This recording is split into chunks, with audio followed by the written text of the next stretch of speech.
हम भर लें और निसंकोच बैंक से मंगवा लें। ये मैं पट्टा नहीं चाहता।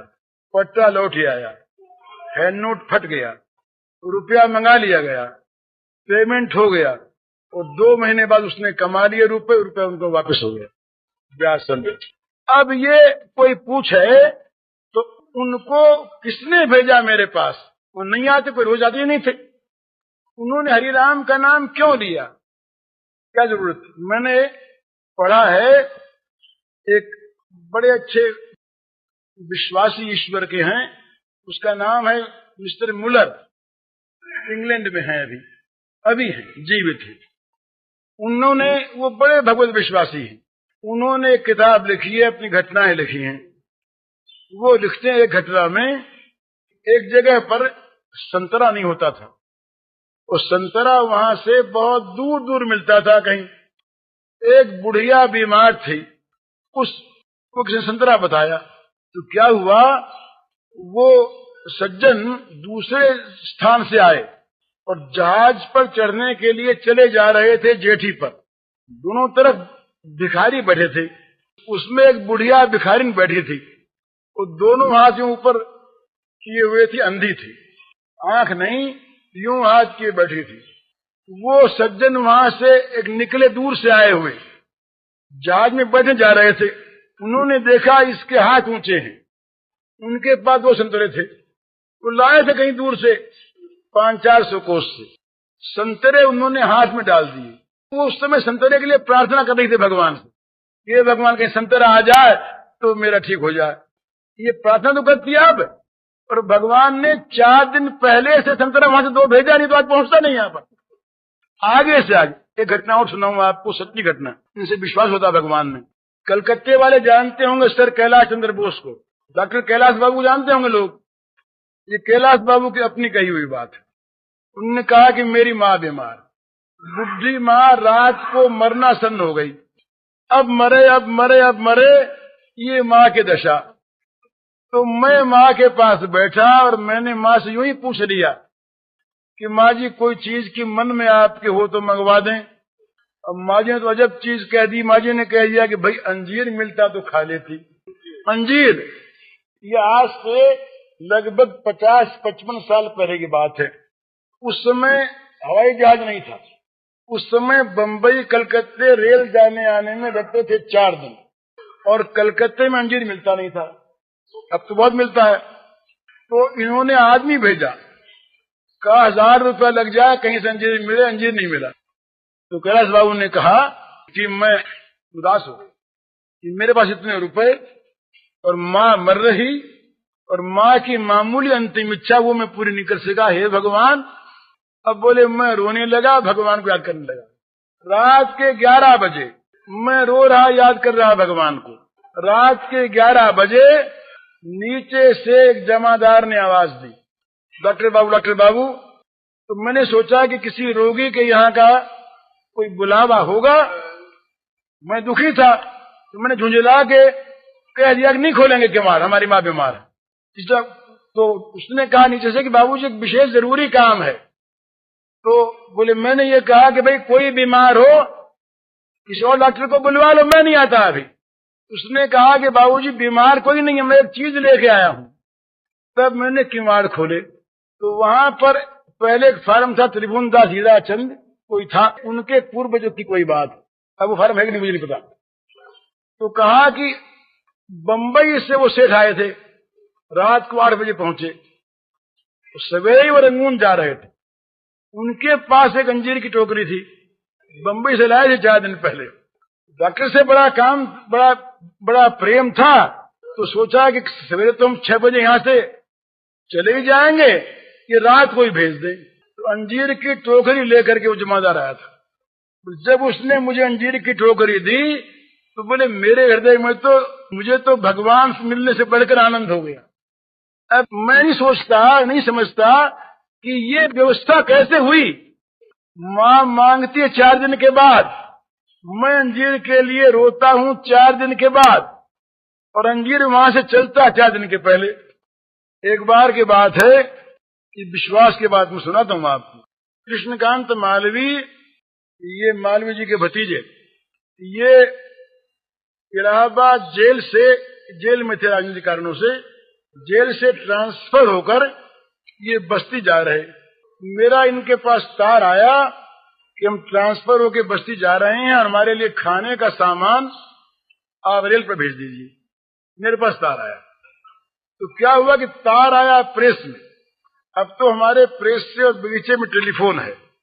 अब वहां पर सवारी मिलती। उस समय मैं था, इस बगीचे में नहीं था, गोरखनाथ से पर दूसरा बगीचा वहां रहता था। वहां न सवारी मिले न टेलीफोन। प्रेस वालों ने क्या भूल की कि तार को पढ़ करके मेरे पास भेज दिया। उनको चाहिए था कि वे व्यवस्था करके भेज देते। अब गाड़ी आने में कुल 15 मिनट की देर और मेरे पास तार लेके आदमी आया। तो मुझे प्रेस वालों पर बड़ा गुस्सा आया। अपने मन की बात कहता हूं कि ऐसे बेसमझ हैं कि मेरे पास तार भेज दिया। अरे मेरे पास क्या कोई बनाई चीज रखी है और कोई सवारी नहीं, मेरे पास सामान नहीं, बना हुआ गाड़ी आ रही है। तो मैंने कोई प्रार्थना वार्थना नहीं की। इतने में देखता हूं कि 2 इक्के आए और 2 इक्कों पर मिठाई, पूड़ी, साग, फल सब भरे हुए। और ये कहा कि बाबू बिंदेश्वरी प्रसाद जी के यहाँ कोई आज प्रसाद था या क्या था, तो उन्होंने भेजा है। वही इक्के और वही सामान जो का तो मैंने आदमी साथ देके भेज दिया स्टेशन। गाड़ी 20 मिनट लेट आई और कृष्णकांत जी अकेले नहीं थे, तो 16 आदमी थे। 16 आदमियों ने मजे में खा लिया, टाइम पर पहुंच गए। अब ये किसने भिजवाया बताइए? मेरे मन की कल्पना नहीं थी, मैंने मन में सोचा नहीं था। अगर वो 1 घंटे बाद आता इक्का तो काम नहीं आता, और पहले आ गया होता उसे हम बता देते तो काम नहीं आता।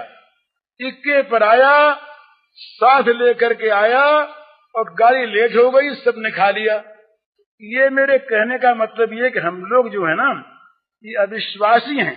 हमें जो मिलना है और हमें जो मिलना चाहिए उसकी व्यवस्था हमारे लिए पहले से पहले हुई रखी है। इसीलिए तो सकाम कर्म करने वाले मूर्ख होते हैं।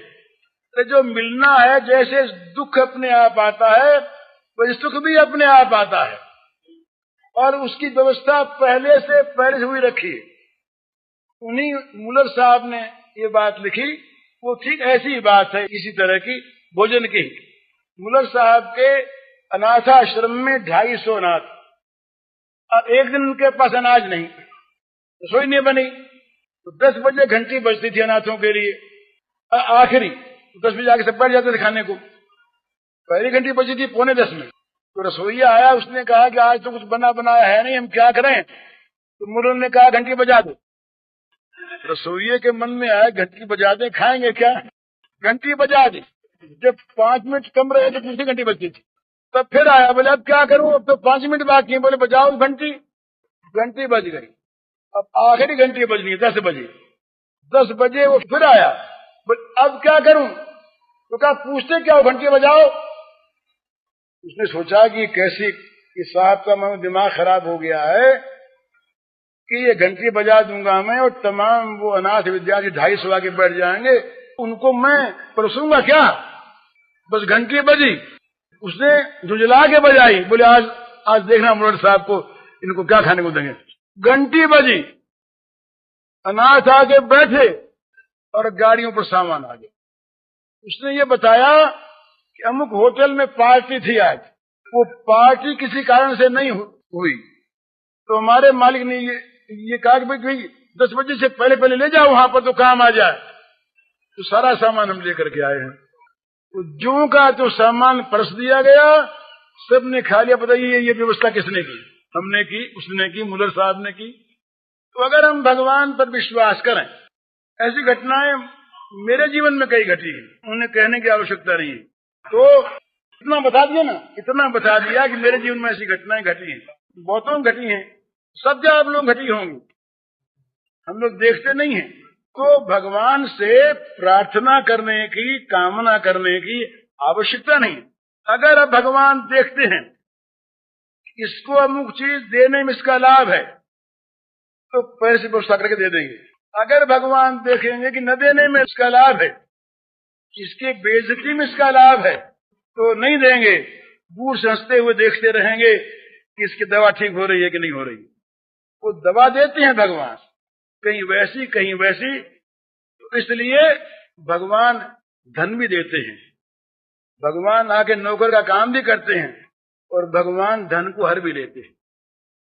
तो भगवान सब कुछ कर सकते हैं, कृपा पर विश्वास करें। अब तीसरा प्रश्न है, सांप और बाघ के मुंह में भी भगवान की कृपा का दर्शन कैसे करें? यही बात भगवान ने कही है, मृत्यु सर्वहरश्चाहम। ये भगवान ने कहा कि मौत मैं हूं। अरे सांप और बाघ के मुंह में क्या है? मौत ही तो है, वो खा रहे हैं ना। तो ये समझे कि सांप और बाघ मुझे खा के समाप्त कर देंगे इस शरीर को, और मैं भगवान के धाम में जाऊंगा। बड़ी कृपा भगवान की, मुझे अपने धाम में बुला रहे हैं। ये भावना अगर कर ले तो कृपा समझी कि नहीं समझी? अरे सांप और बाघ का मुंह तो मौत ही है ना। देख दुख का वेश धरे, मैं नहीं डरूंगा तुमसे नाथ। जहां दुख वहां देख तुम्हें मैं पकड़ूंगा जोरों के साथ। नाथ छिपा लो तुम मुंह अपना, चाहे अति अंधियारे में। मैं लूंगा पहचान तुम्हें एक कोने में जग सारे में। रोग शोक धन हानि दुख अपमान घोर यति दारुण क्लेश, सब में तुम सब ही है तुम में, अथवा सब तुमरे ही वेश। तुमरे बिना नहीं कुछ भी जब, तब फिर मैं किस लिए डरूं। मरण साज सज यदि आवो तो चरण पकड़ सानंद मरूं। मरण साज सज यदि आवो तो चरण पकड़ सानंद मरूं।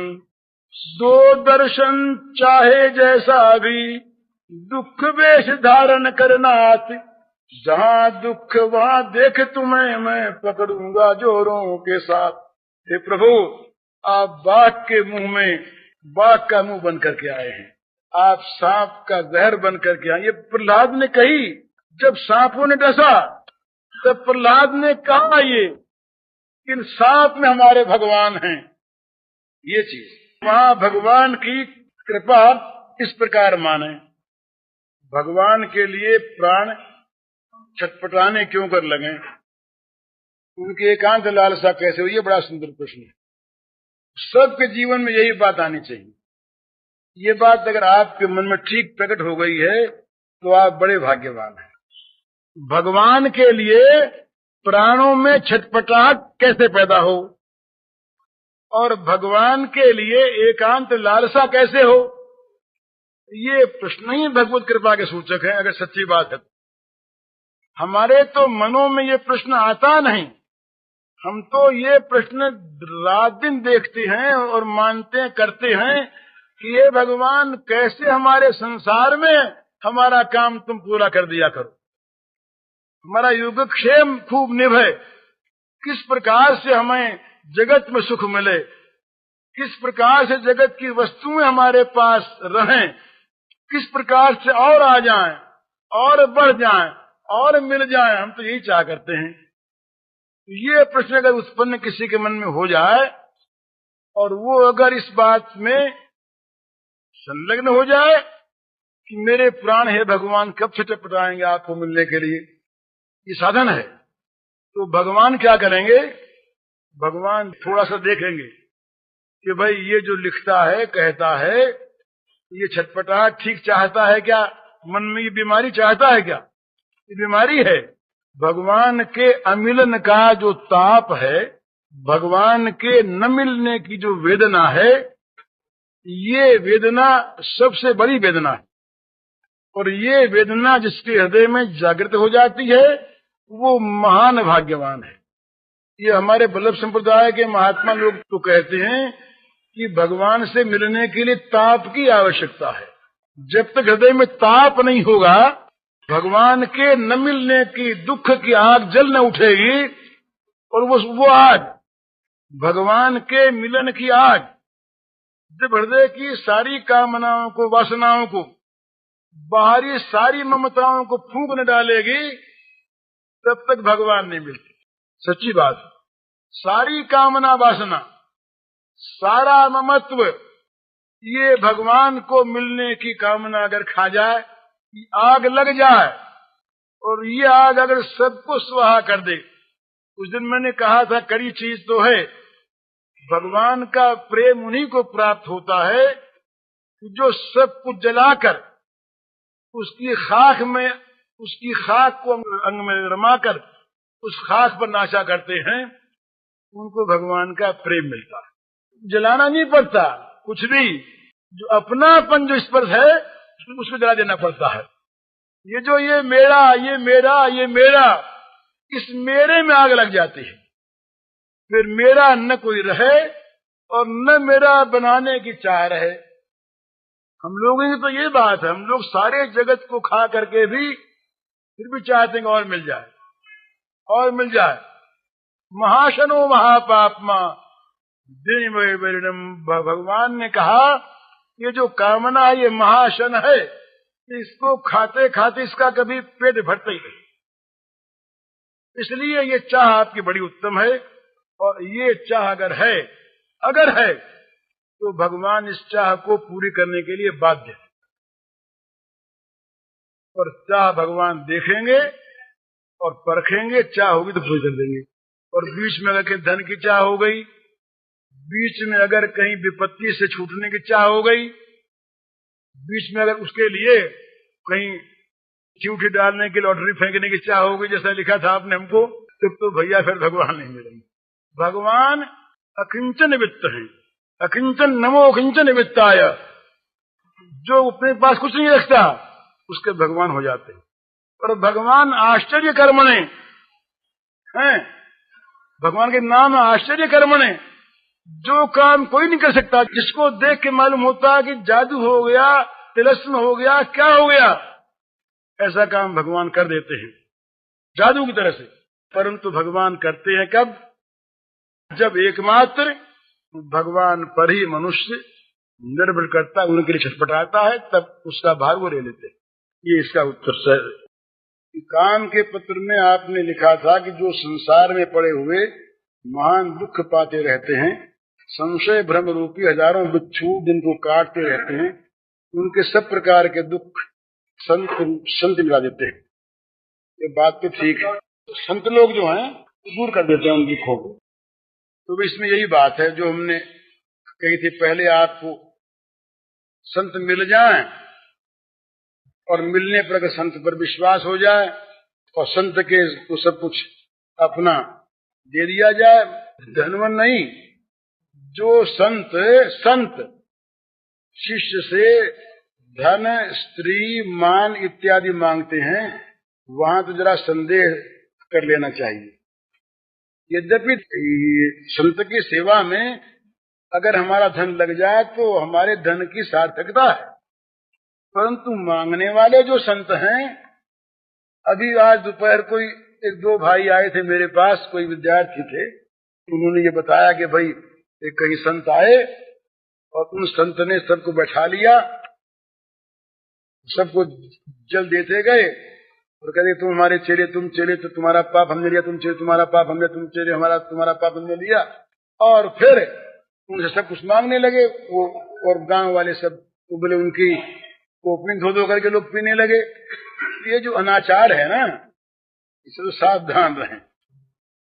पर संत यदि कोई है और संत अगर मिल गए और संत से यदि आपका संपर्क हो गया और विश्वास हो गया, तो आपके सारी अशांति के जो कारण हैं वो दूर हो जाएंगे। धन चाहे न मिले, पर धन मिलने की जो आपके मन में जलन है वो दूर हो जाएगी, बात शांति से। अब ये लिखा आपने अंतिम बात, उसका उत्तर मैं देता हूँ साफ तौर पर।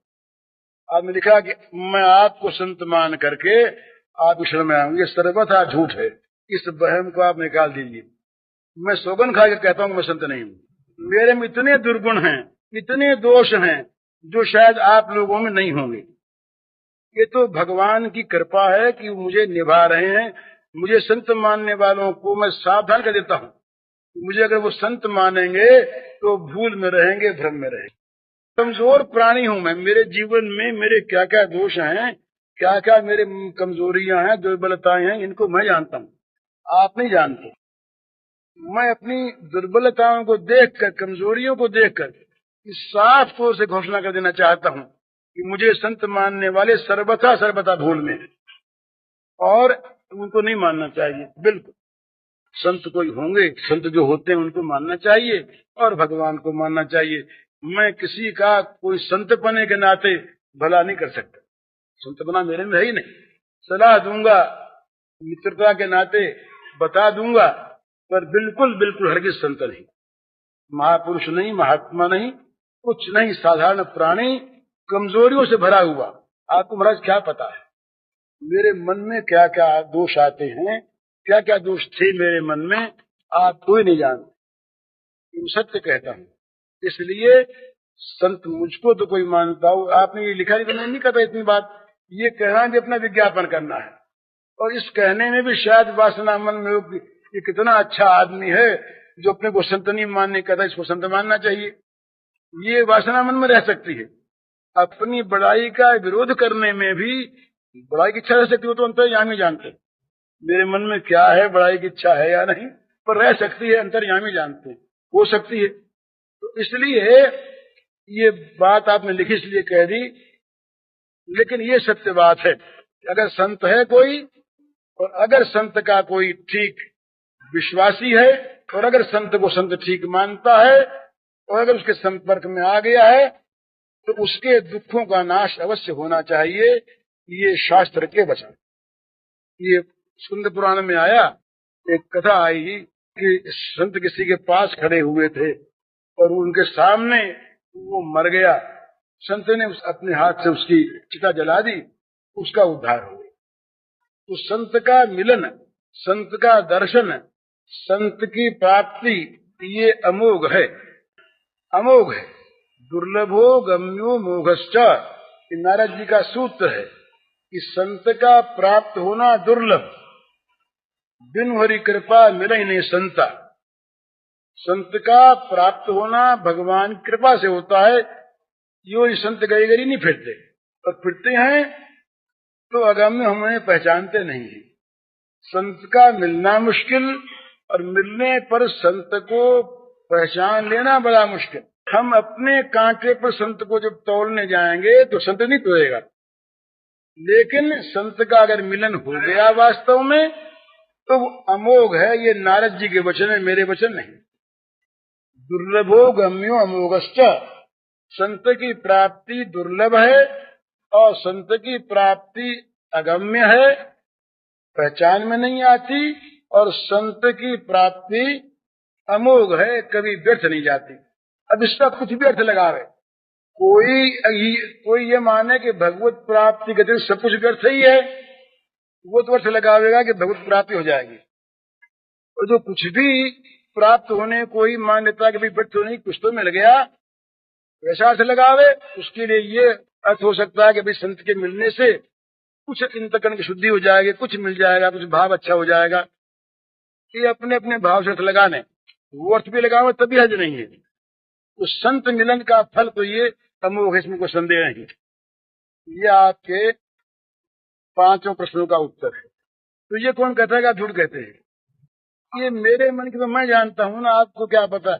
मैं गीता का प्रचार करता हूँ या अपना प्रचार करता हूँ, ये कौन जानते हैं आप? गीता का प्रचार करता हूँ।